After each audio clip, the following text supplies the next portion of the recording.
YouTube, acquired by Google for $1.6 billion, is using children to produce 70% of its content, paying the 12 to 17-year-olds nothing while making millions every month from their work. There was a recent report released by the Nielsen ratings saying that 70% of the millions of YouTube users are children. This report says 12 to 17-year-old index the highest amongst the various age groups. And this is creating quite a stir among children's rights advocates, calling it a gross violation of California law.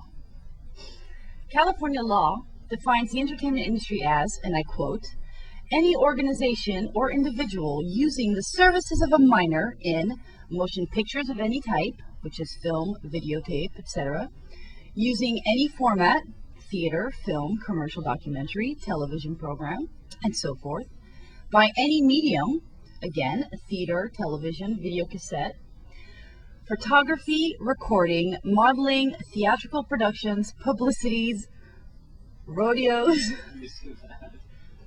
Obviously, YouTube falls under this category. Its owners, Google.com, will claim that the children is used to produce millions of hours of video editing, rendering, acting, video, and film are not the employees. But again, California law states any responsible persons may not permit a minor to perform these work activities under any circumstances, even if the minor is not technically his or her employee.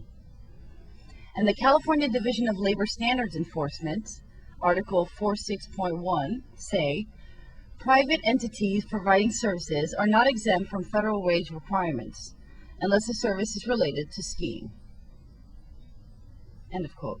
Google is in violation of the law and is using illegal contracts to keep the kids quiet by making them think they are not entitled to wages because the children have parental consent. But in California, minors are required to have parental consent and a work permit to be legally employed in the state.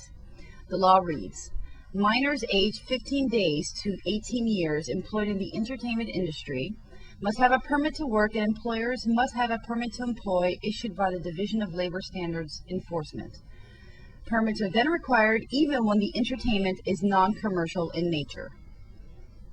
We seriously doubt parents would knowingly break the law and subject their children to this, so we recently read through the agreement contract on YouTube's website, and nowhere did it require proof of signature of a parent or guardian or proof of permit from the state.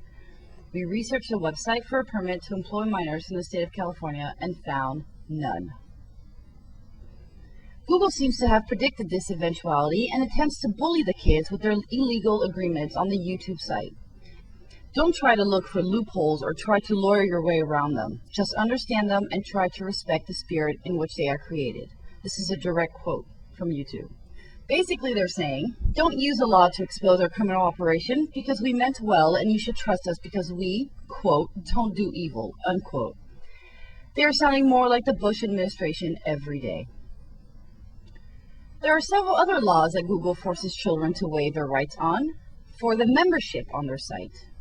You further understand and acknowledge that you may be exposed to user submissions that are inaccurate, offensive, indecent, or objectionable. And you agree to waive, and hereby do waive, any legal or equitable rights or remedies you may have against YouTube with respect thereto, and agree to indemnify and hold YouTube harmless to the fullest extent allowed by law regarding all matters related to the use of this site.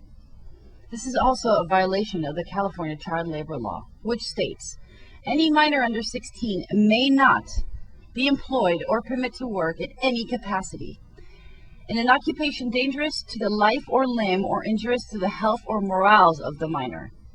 Luckily, California law avoids all illegal contracts and they do not hold up in court. Google may claim that it's undue hardship and too complicated to pay people, especially children, for the works they receive. So we checked other sites with similar video services. Pangea.com, for example, who generates only a fraction of the revenue of Google, is one such site, who understands and obeys the law and gives its members and young filmmakers 50% of the ad revenue that is generated from their work and creative efforts. We asked one member of Pangea, known only as LARF, how he feels about YouTube's violations. Google tries to stifle the competition while growing fat, generating record profits from the contents of YouTube, built mostly by digital slave labor of its users. You have to be suspicious about a company whose philosophy is, don't do evil. Why is it not do good? If this isn't evil, then what is it? Is Google using the same judge to change the meaning of evil that Bush used to rewrite the definition of torture in the Geneva Convention? Google has yet to comment on these gross allegations, but a complaint is being filed with the California Department of Labor. Thanks for watching Nug News on the Nug News Network.